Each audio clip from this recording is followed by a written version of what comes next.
Harry Potter and the Order of the Phoenix is the 5th Harry Potter movie and the first of the Wizarding World movies to be directed by David Yates, who is still directing Wizarding World movies to this very day. It's interesting to me that we jump from Goblet of Fire to Order of the Phoenix, because for the longest time, when Goblet of Fire was my least favorite of the Harry Potter films, Order of the Phoenix was always my favorite of the Harry Potter films. I always loved it, and I still love it to this day. Is it still my favorite? Well, let's take a look. The film starts with Harry and Dudley being ambushed by a pair of Dementors. After using the Patronus charm to ward them off, Harry is expelled from Hogwarts for using magic in the presence of a Muggle. Harry attends a hearing, and after Dumbledore defends him, Harry is cleared of all charges and allowed to return to Hogwarts. You see, because the Ministry doesn't believe in Harry that Voldemort has returned, they have turned everyone against Harry in the Wizarding World. And while this could have easily have been repetitive of the last movie when it isolated Harry from everyone else, I do think there are a couple reasons why it does work in this movie. For one, Ron sticks with him. Annoyance avoided. 2, this only happens in the first third of the movie, and afterwards more people start to believe him, and it starts to wrap up more and more quickly as the movie goes on. And 3, Harry being isolated in this movie and the importance of togetherness is really the whole message and theme of the movie.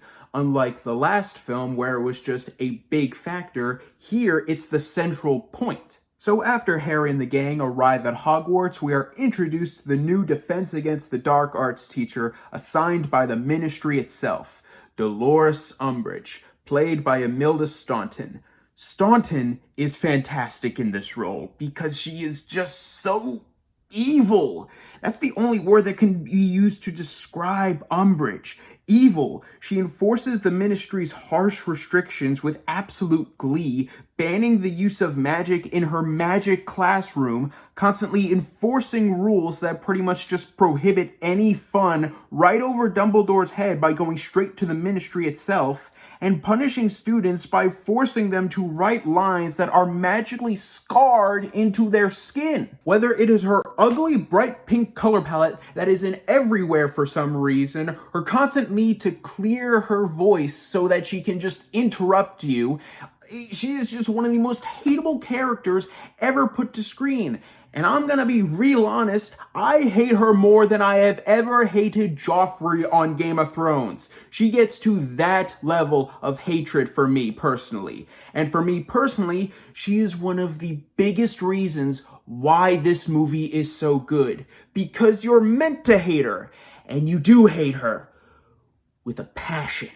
Intercut are 2 big subplots. One is about how Harry is constantly getting visions of Voldemort, and fearing that this connection could be used to control Harry, Snape tries to teach Harry to shield his mind. These scenes are great for 2 reasons. One, Daniel Radcliffe is actually incredible in these scenes as he is physically and emotionally pushed to the breaking point constantly, and you really do get that sense.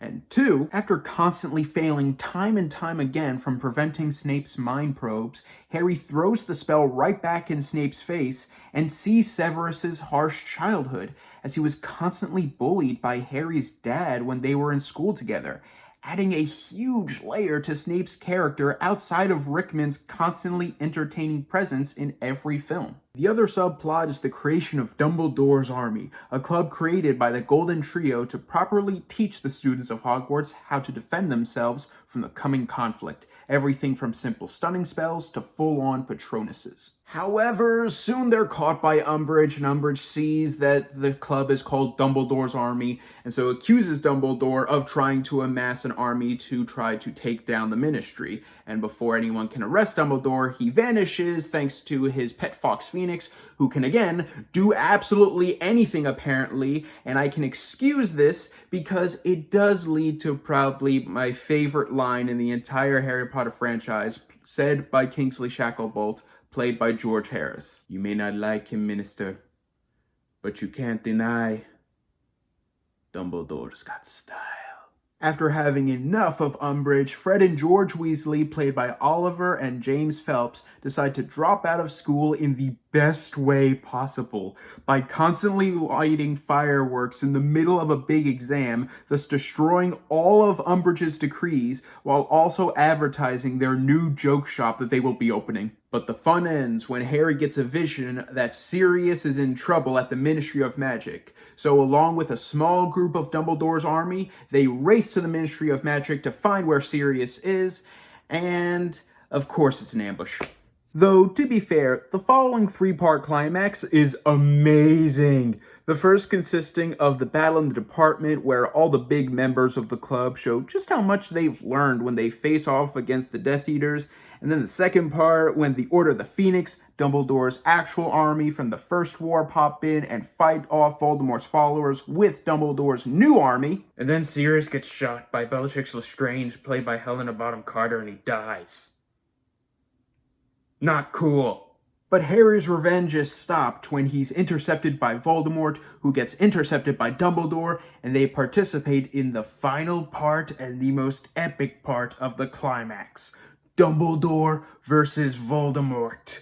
Not only are the spells and maneuvers completely varied in size and look from anything we've seen beforehand, but this is the part where I most like to defend Michael Gambon as Dumbledore.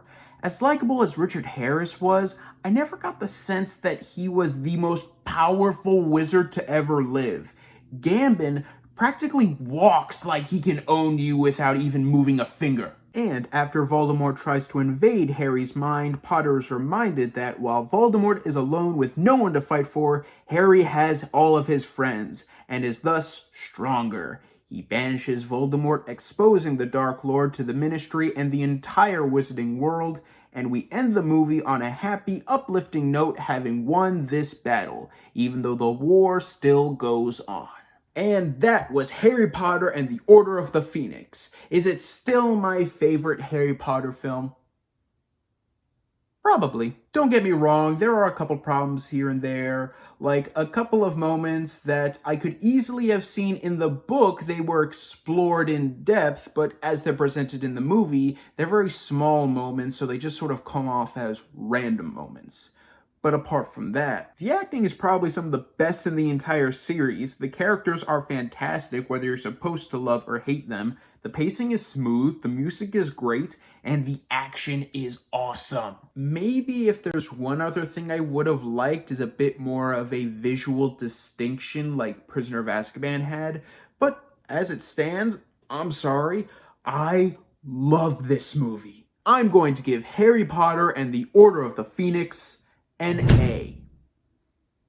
Well guys, thank you so much for watching, and let me know in the comments down below, who do you think is the most hateable character ever? Whether it's Harry Potter, whether it's movies, whether it's TV, whether it's books, I don't care. Who is the most hateable character in all of media? Because for me, it's gonna be hard to beat Dolores Umbridge. Thank you guys so much for watching. You guys are the best, and don't forget to click subscribe and click the bell icon down below to stay up to date on all things movie, all things TV, all things nerd.